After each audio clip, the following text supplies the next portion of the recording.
생일 13살 생일이 되어서 리사이러가 있어서 뭐 바이올린을 치고 또 이제 식사를 같이 하면서 가정이 함께 했는데 제가 가정을 생각할 때 세 자녀가 다 다릅니다. 우리 여러분들 자녀들 다 다르고 또 배우자도 다 성격이 다르고 근데 요즘 그 막둥이가 이제 사춘기인데요. 꼭 시어머니 모시고 사는 것 같아요. 시어머니. 뭐 이러지 마라 저러지 마라 뭐 아빠 사랑하는 마음으로 제가 요즘 라면 잘 안 먹거든요. 근데 자기는 열심히 먹어요. 어저께 생일 선물로 제가 집 앞에서 너구리 한 박스 제가 선물로 줬습니다. 그러면서 내 거냐 그래서 이것도 내 거면 이제 언니 오빠랑 안 나눠 먹거든요. 아니다. 생일 선물은 너한테 주지만 다 같이 나눠 먹어라. 여러분 우리가 이제 자녀를 생각할 때 여기에 앉아 계신 분들 각자 자녀를 향한 그 사랑하는 마음 하나님만이 아시고 여러분들 자신만이 아시겠지만 제가 어저께 식사하다가 이 막둥이가 아빠 I love you 이렇게 말한 것 같아요. 제 생각에 끊겼어요. 그러니까 엄마랑 언니 오빠 있는데 제 바로 옆에 앉았는데 I love you 이렇게 한 것 같은데 제가 what 그러니까 nothing 그래요. 또 아무것도 아니래요. 그러니까 말하고 나서 이게 좀 쑥스러운가 봐요. 근데 제가 바로 옆에 있었으니까 걔가 그렇게 말했던 안 했던 제가 이제 아는 것은 저를 사랑하는 걸 알아요. 근데 여러분 가정에서 온 가정 식구가 참 다르고 또 연약하고 부족하고 다 생각과 다 다르지만 서로 사랑한다 그러면 서로의 그 허물이나 부족함이나 연약함이나 서로 그 덮어주고 사랑은 덮어준다 그러니까 자꾸만 들춰내는 게 아니라 덮어주고 근데 부모는 자식의 허물을 덮어주거든요. 근데 이제 저는 뭘 좀 생각하고 배웠냐면 자녀들이 엄마 아빠의 허물을 덮어주는구나. 그 생각을 많이 하게 돼요. 엄마 아빠가 제가 아이들 앞에서 We're not perfect. 우리는 완전한 엄마 아빠가 아니다. 너무 흠이 많다. 근데 오히려 하나님 앞에 자식을 위해서 기도할 때 야 이거 은혜구나. 아빠 자격이 없는데 애들이 아빠로 여겨져서 사랑해 주니까 그렇게 생각이 돼요. 감사하구나. 그래서 아빠로서 제가 권리를 주장하고 내가 아빠니까 너희들 말 들어. 이게 아니라 하나님이 낮아지게 하시는 것 같아요. 아이들을 섬겨야 되겠다. 그래서 애들이 잘 될 때의 신앙이나 여러모로 잘 자라나고 할 때 오히려 그게 감사하고 내 기쁨이 되겠다. 그러니까 권리를 아빠로서 엄마로서 주장할 수 있죠. 당연히 엄마 아빠 없이는 아이들이 못 태어났으니까 아무리 아빠 엄마가 원수지간이라도 부모를 통해서 태어난 것만 해도 감사. 근데 자식이 그 정도로 부모에게 감사할 수 있는 철이 들려면 40, 50에도 잘 안 될 수 있을 것 같아요. 평생도 안 될 수 있는 것 같아요. 사람이 참 그렇게 어리석은 것 같아요. 근데 자식들도 물론 자식이 자식을 낳아보면 안 되지만 자식을 낳아봐도 몰라요. 어느 정도는. 근데 인생의 여정에 예기치 않은 역경과 고통과 어려움을 통해서 하나님은 토기장이 하나님은 우리나 우리 자녀들의 마음을 빚으시는 것 같아요. 어떻게 빚으시냐? 부모님이 아무리 나쁘고 악하고 뭐 어쩌고저쩌고 해도 부모님이 나를 낳아주셨다는 그 사실만 생각할 때 그분이 나에게 못해주고 해주고 다 떠나서 행동을 떠나서 그냥 부모님이라는 존재 이거는 부모님 바라볼 때는 전혀 안 되죠. 근데 하나님 바라볼 때 부모님의 존재 그 살아계시다는 그 자체 또 그분이 돌아가셔도 그분의 생전에 나의 아빠 엄마라는 그 사실 존재가 그분들을 통해서 내가 태어났으니까 그 생명의 귀함을 생각할 때 감사하다. 여러분 오히려 모르는 사람 아니면 뭐 직장이나 인간관계에서 잘 모르는 사람들은 뭐 서로 성격이 다르고 생각도 다르고 티격태격하고 뭐 멀어지고 거리 두고 이런 일이 다투고 다 일어날 수 있는데 육신의 가정은 그럴 수가 없습니다. 네, 가정은 다투고 싸우고 어쩌고 뭐 뒤죽박죽 해도요, 아무리 싫고 원수같이 얘기해도요, 가정입니다. 따로 살아도 가정입니다.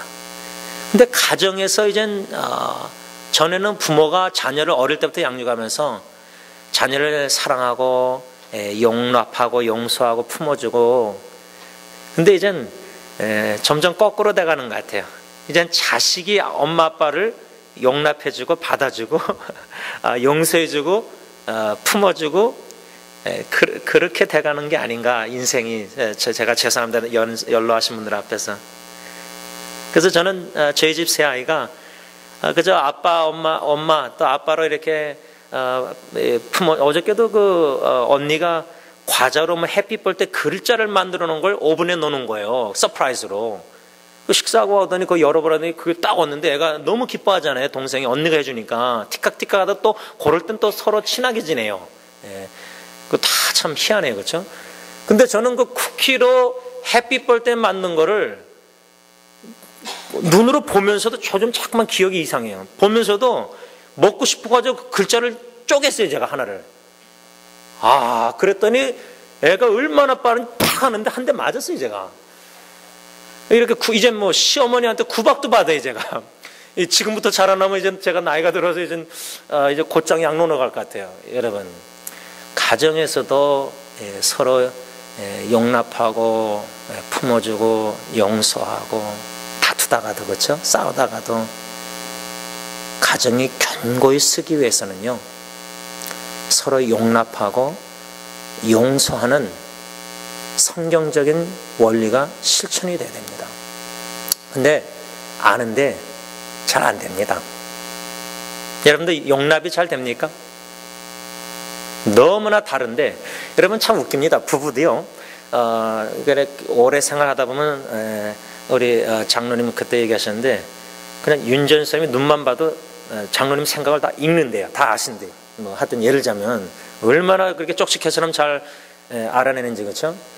이렇게 살다 보면은 배우자가 너무나 잘 알 수 있지만 동시에 당신은 아직 날 몰라. 우리 장로님 부부 그렇게 서로 얘기하신 적 있습니까? 당신은 날 아직 몰라. 그렇게 얘기해 보신 적 있어요? 예. 예, 설교하다가 직접 그냥 질문하기 좀 곤란하게 해서 죄송한데요, 저희 부부는 좀 그럽니다. 잘 몰라. 서로의 다른 점, 서로의 생각, 서로가 끝까지 알아가는 건데, 가정에서 주님을 알아감으로, 주님의 사랑을 알아감으로 가족 식구들이 서로 사랑하며, 또 사랑도요, 표현이 다 다릅니다. 엄마는 이렇게 표현하고 아빠는 이렇게 표현하고, 그렇죠? 형제들은 또 다르게 표현하고. 가정과 교회가 견고히 쓰기 위해서는 한마디로 용납하고 용서하라, 다시 말하면 관용을 베풀어야 된다. 오늘 5절에 너희 관용을 모든 사람에게 알게 하라. 저는 이제 가정과 교회에 먼저 적용하는 건데요, 관용을 가정과 교회에 순종하면서 베풀면서 직장이나 어디 가서나 친척이나 모든 사람에게 관용을 나타내라. 교회가 견고히 서기 위해서는요, 굳게 서기 위해서는 우리 온 교회 식구들이, 세상 식구들이 서로에게 관용을 나타내라. 그럼 이 관용이란 단어가 무슨 뜻일까? 네이버 사전에 보니까 관용이란 코테이션 합니다. 남의 잘못을 너그럽게 받아들이거나 용서함.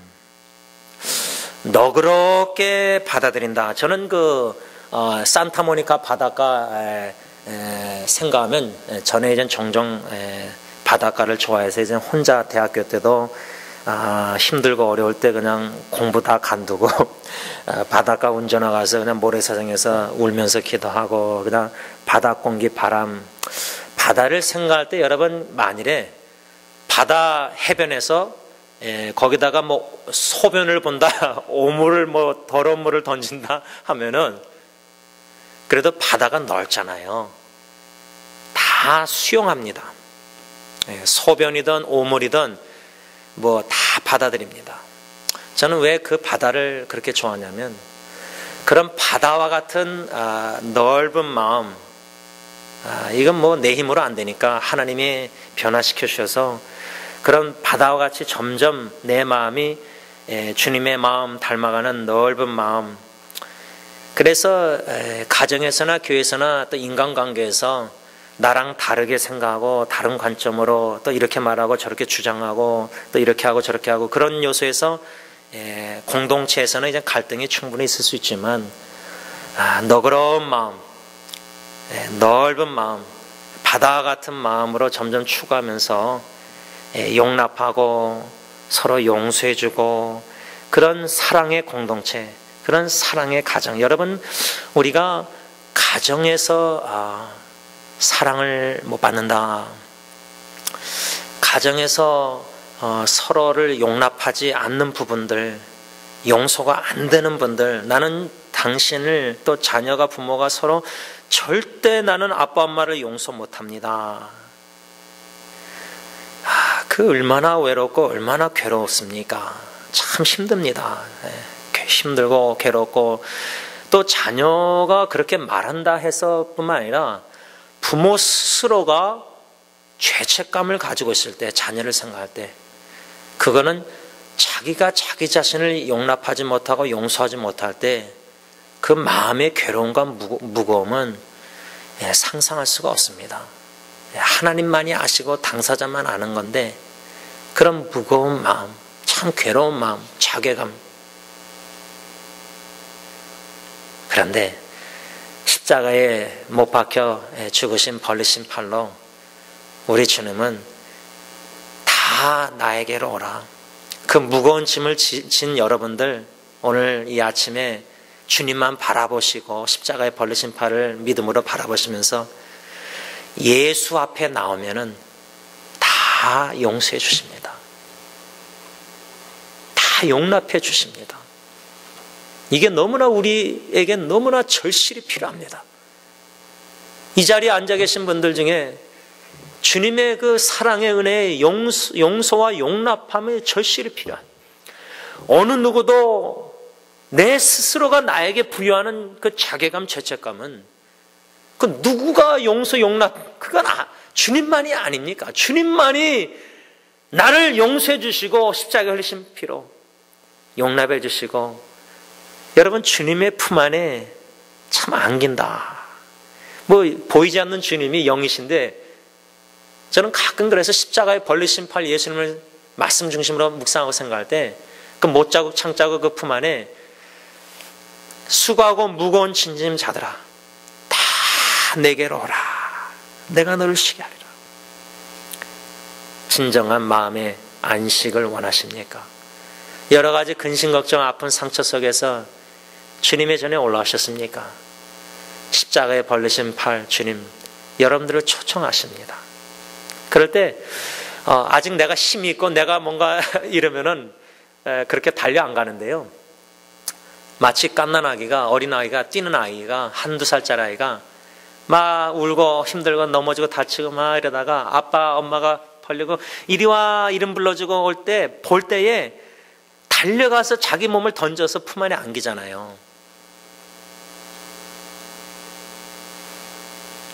그런 어린아이의 심정으로 아버지의 품을 그리워하고 달려나가는, 누가복음 15장의 탕자가 화랑방탕 다 하다가 굶주리고 돼지치다가 스스로도 이렇게 아버지의 품, 풍성한 품을, 집을 그리워할 때, 돌이킬 때 기다리던 아버지는 아버지가 자식을 멀리서 보고 달려와서 품고 뽀뽀하고 제일 좋은 곳으로 입히고 잔치를 벌입니다.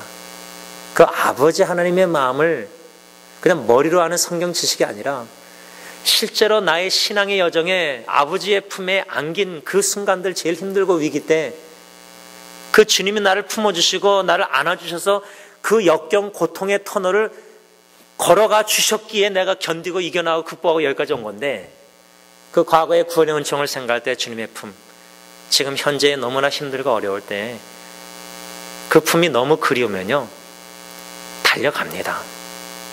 오늘 저는 이 관용이라는 5절 말씀 사도 바울이 빌립보 교회 성도들에게 너희 관용을 모든 사람에게 알게 하라. 현대인의 성경은 뭐라고 썼냐면 모든 사람을 너그럽게 대하십시오. 모든 사람을 너그럽게 대하십시오. 근데 너그러운 마음을 가질 수가 없는 힘든 현실을 우리가 접하고 있습니다. 너무나 여유가 없고 너의 마음에 너무나 치여 살면서 너그러운 마음을 품기가 너무 힘듭니다. 저는 이 관용이라는 것을 생각할 때 첫 번째 2가지 아주 위험한 관용이 있다고 생각합니다. 아주 2가지 위험한 관용. 그러니까 관용을 모든 사람에게 관용을 나타내라 할 때 관용도 베풀 때가 있고 베풀지 말할 때가 있습니다. 구분해야 됩니다. 지혜롭게. 2가지 참 위험한 관용은 우리가 절대 이 관용을 나타내서는 아니 됩니다. 첫 번째 위험한 관용은 뭐냐면 성적 관용입니다. 성적. 그 성적 관용이라는 말은 특히 동성애에 대한 관용입니다. 근데 여기 앉아 계신 1세 아버님, 할아버지, 할머니, 어른들은 동성연애 이건 tolerate, 관용할 수가 없는 거죠. 한 남자와 한 여자가 창세기 하나님의 창조 질서가 결혼이 한 남자와 한 여자인데 이제는 뭐 목회자 신부에게 동성연애자들이 줄에 서달라. 그 이제는 또 못하겠다. 그 뭐 고소하고 이런 시대를 맞이했잖아요, 미국. 그렇죠? 근데 여러분 1세들은 이건 성경적이 아니다. 절대 관용을 해서는 받아들일 수 없는, 용납할 수 없는 동성연애 성적 관용, 그렇죠? 이건 절대 아니다. 근데 여러분들 자녀들 2세들 얘기해 보면요, Mom, Dad, 아빠, 엄마, 동성연애자들 우리랑 그냥 다른 different lifestyle, 우리랑 다른 삶 스타일을 사는 거니까 그 사람들 그냥 그런 스타일대로 살도록 그냥 내버려두고 그냥 tolerate, 용납하라는 거예요. 용납, tolerance. 여러분, 제가 가끔 교회 이렇게 다 마치고요, 이렇게 저녁이나 오후에 이렇게, 특히 오후에 이렇게 한 4시쯤이나 5시쯤에 이렇게 버지오로 해서 이 산타모니카에서 제가 라이턴에서 이제 그쪽으로 가는데, 산타모니카 버지오에서 라이턴 하면요, 오른쪽에 이제 노인 아파트 그 앞에 이제 뭐 멕시칸 음식이 있는데, 세븐일레븐인데, 글로 쭉 가면요, 선셋이 나오는데 그 길을 가끔 막아놔요, 경찰들이. 펜스로 다 막아놔요. 안 보여요. 그 펜스 한 다음에 그 가려놔요. 우리 가리듯이 가려놔요, 천으로. 근데 거기서 제가 좌회전해야 되는데 스탑 빨간불에 사람들이 나와요. 동성연애 거기서 무슨 파티예요. 동성연애자들이에요. 남자들이 다 그런 옷을 그렇게 입고 여자들이 그렇게 나와요. 강아지 끌고 나오고 막. 그래서 그 길로 우회전해서 좌회전해서 이렇게 쭉 가다 보면 이미 끝나서 걸어가는 사람들이 보면은 남자 둘이서 이렇게 여자 둘이서 걸어갈 때가 많아요. 거기서 자주 동성 무슨 파티 뭐 같은 거, 무슨 축제 같은 거 해요. 바로 여기에요. 바로 여기요. 3분 거리에서. 우리는 이거는 진짜 용납할 수 없는 겁니다. 근데 우리 자녀들은 이제 여러분들 손주 시대 가면요, 이제 우리 손주 시대에 가면 걔네들이 커가면은 why not? different lifestyle, 우리랑 다른 스타일이니까. 그러니까 사랑도 용납도 톨러런스도 진리의 테두리 안에서 용납해야 되는데 진리 밖의 죄를 용납하는 거예요. 물론 죄인들은 사랑하고 용납하고 그들을 십자가의 복음을 전하고 거기서 건져내는 우리가 복음 사역을 해야 되죠. 그러나 그들이 practice, 실천에 옮기는 동성애의 성적 문제는 우리가 절대 받아들일 수 없는 거, 용납할 수, 관용을 베풀 수가 없는 거죠. 그들은 영혼을 구원을 하기 위해서 전도하고 기도하고 우리가 다가가야 되지만 그들이 실천에 옮겨서 행하는 성적 동성애는 받아들일 수 없는 거죠. 용납하면 안 되는 거죠. 근데 점점 용납하는 분위기가, 영적 분위기가 미국이 돼가고 있잖아요. 그래서 첫 번째는 성적 관용은, 이거는 우리가 동성애의 성적 관용은 절대 받아들일 수 없는 겁니다. 두 번째, 이거는 이제 더 치명적이라고 생각합니다. 우리 기독교인들에게는 이 두 번째 관용은 진짜 아주 구별하기가 분별하기 너무 힘들고, 목회자들, 많은 목사님들도 여기 넘어가고 있습니다. 그러니 성도님들 입장에서는 이건 보통 힘든 일이 아닌데, 두 번째 우리가 절대 받아들일 수 없는 관용은 종교적 관용입니다. 종교적 관용. 첫 번째는 성적 동성애 관용이고, 두 번째는 이 종교적 관용이라는 것은 뭐냐면, 제가 한국에서 사역할 때 그 한목협이라고 해서 여러 교단들이 같이 모여서 일치 운동, 같이 연합하려는 운동을 해서 제가 한번 거기 참여한 적이 있는데, 그때 어느 목사님이 이제 세미나 인도하면서 이제 성찬식을 거행할 때, 성찬식은 이제 또 그 어셈블리 오브 갓, 성공회 분이 이제 그렇게 신부처럼 있고, 이렇게 포도주를 또 입을 벌리면 이렇게 떡을 주고 이렇게 카톨릭처럼 그렇게 했는데, 그때 한 분이 일어나서 이제 세미나 질문 시간에 목사님에게 뭐 여성 목사 안 쓰는 왜 합동층은 안 받아들이냐, 지금 말로 하면 여기 미국은 PCUS에는 동성연애를 이제 목회자를 허락하고 또 이제 여성 목사를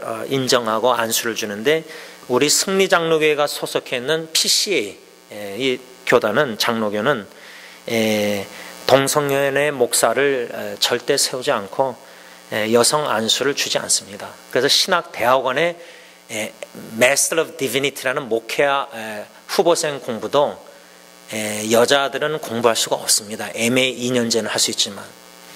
그런 질문을 던졌는데, 제가 그때 이런저런 한목교 가서 다 보면서 느낀 게, 성경 해석하는 교리가 다르면요, 일치 운동이 쉽지 않습니다. 근데 제가 여기서 종교적 관용, 위험한 거는 뭐냐면, WCC 같이 이렇게 화해, 일치, 화평, 하나됨, 나눔 등의 명분 아래 기독교 지도자들이 다른 종교 지도자들, 즉 불교, 모슬람, 여러 이런 이단들과 일치운동을 벌입니다. 그냥 쉽게 생각하면 그렇게 이해하시면 됩니다. 근데 이런 운동에 한국에는 큰 교회 유명한 목사님까지 개입이 된 뉴스가 나옵니다.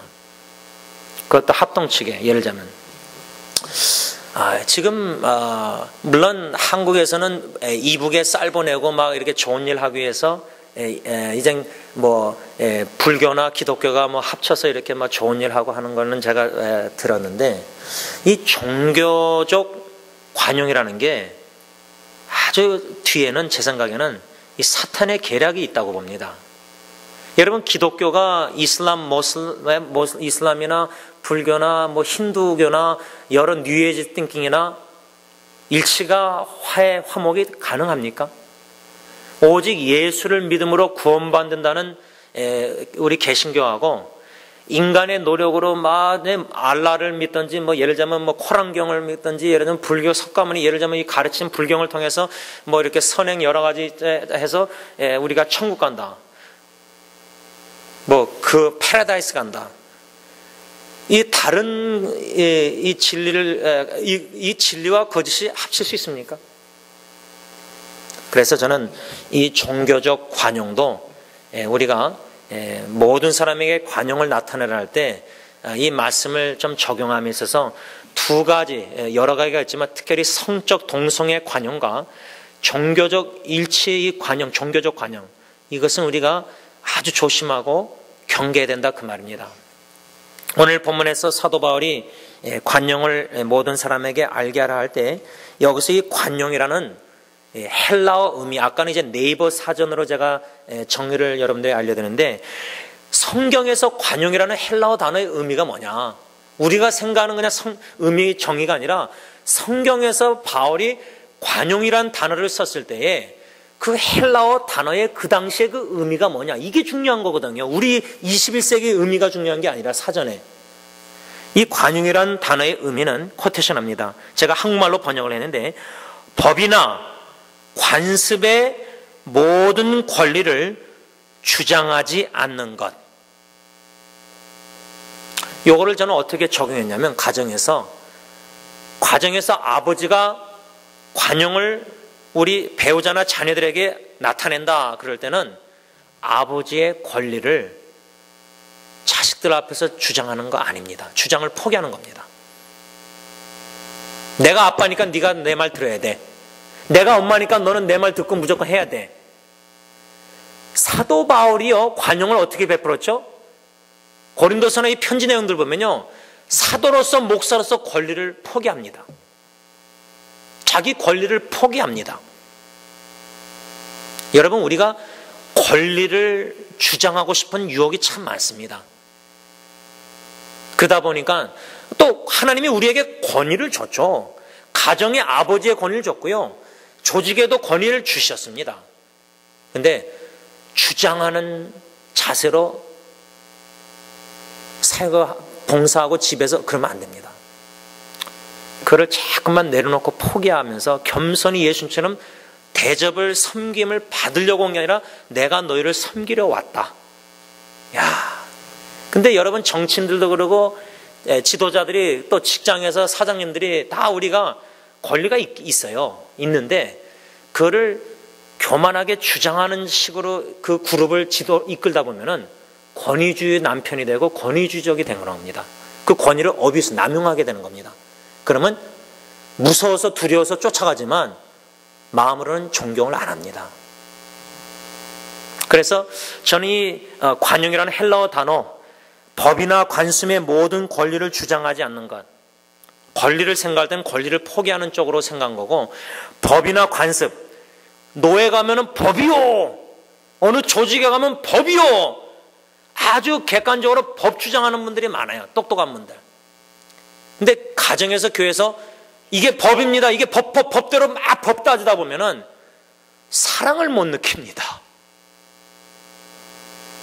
가정에서도 아버지가 자기의 권리를 주장하면서 이게 우리 가정법이니까, 이게 할아버지 할머니 조상 때부터 관습이니까 이렇게 해야 돼. 고지식한 우리 아버지들,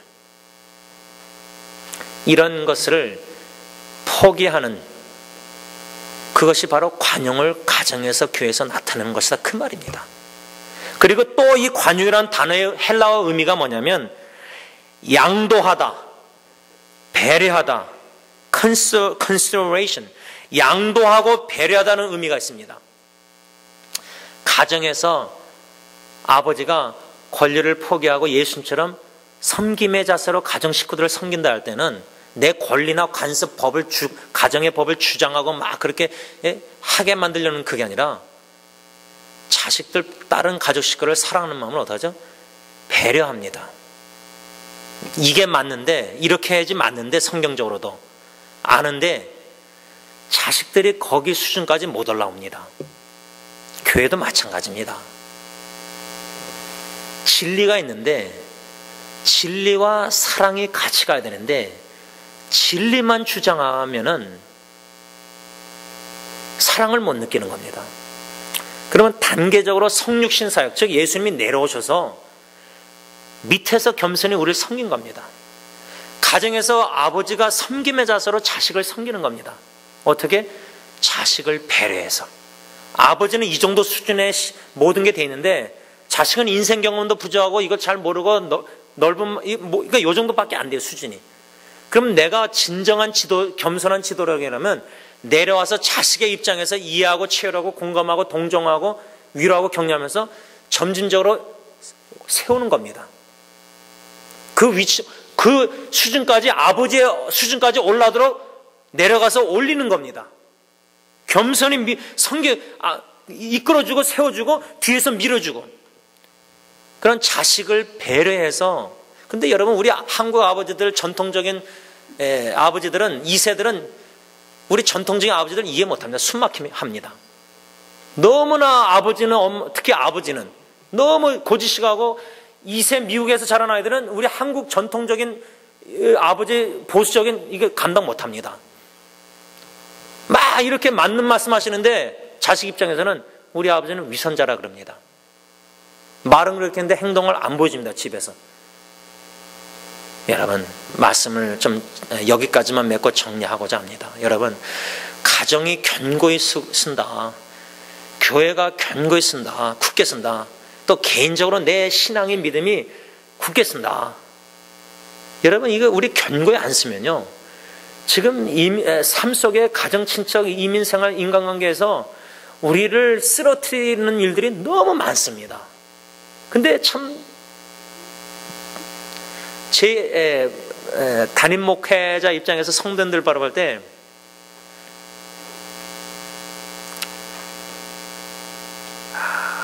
우리 각자 성도들의 고충, 역경, 어려움 충분히 못하지만 또 그런 와중에 환경 중에서 신앙의 그 촛불 있잖아요. 촛불을 어저께 막둥이 생일 그 식당 가서 생일이라 그러니까 뭐 무슨 디저트를 주는데 촛불 요만한 아이스크림 같은 거 넣고 라이터로 이 웨이트레스가 켜줬는데 생일 축하하다 보니까 불이 꺼져 버렸어요. 그러니까 다시 불 붙여주더라고요. 여러분, 사랑하는 자녀들을 부모 입장에서 볼 때 그 희미한 촛불 있잖아요. 바람이 조금만 불어도 꺼질 것 같은 촛불이요. 담임 목사가 볼 때, 성도님들 바라볼 때 바람은 세상에서 자꾸만 부는데 힘든 일들이 꺼져가는 촛불과 같이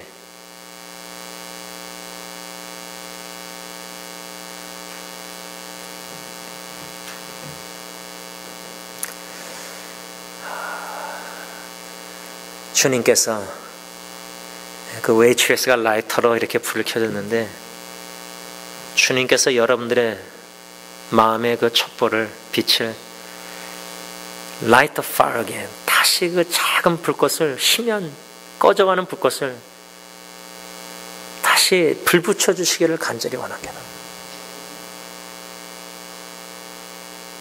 저와 여러분들은 빛의 자녀들입니다.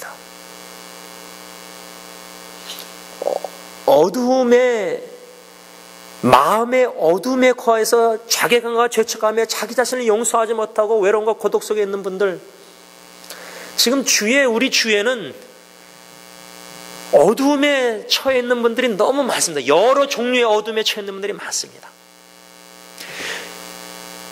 이것이 우리에게는 믿음으로 볼 때 기회입니다. 예수 그리스도 소망 되신 주님의 빛을, 복음을 바라시는 위기가 기회입니다. 주님이 저와 여러분들을 빛의 자녀로, 도구로 사용해 주시기를 간절히 기원합니다. 기도하겠습니다. 하나님 아버지, 이 자리에 앉아 계신 하나님이 누구보다 사랑하시는 하나님의 자녀 한 분 한 분, 그 성함을 아시고 주님이 다 아십니다. 목사나 어느 누구도 모를지라도 아버지 하나님이 나의 고충과 아픔과 외로움과 고통, 죄책감, 상처, 아픔, 걱정, 근심, 염려, 두려움, 불안함, 무거운 힘든 마음, 아버지가 아신다는 그 사실 하나라도만 위로가 됩니다. 그 아버지께 나아갑니다. 지금 나아갑니다. 지금 기도하며 마음으로 나아갑니다.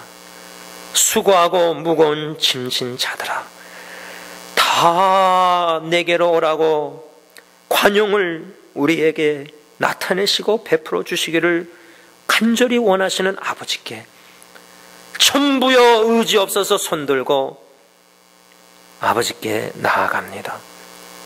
아버지 하나님, 저희들을 받아주시고 용납해 주시고 저희들의 연약함, 부족함, 힘든 거 다 받아주시고 우리 마음에 꺼져가는 심지와 같은 작은 불꽃, 분명히 성경에는 꺼져가는 심지도 끄지 아니하시는 하나님이시라고 하셨사오니 다시금 우리의 꺼져가는 심지를 훨훨 타오르게 하시사 이 땅에 우리의 존재의 목적과 사명을 분명히 하고 남은 인생을 온전히 주님만 위해 훨훨 태우려는 우리의 심령들이 다 되게 하여 주시옵소서.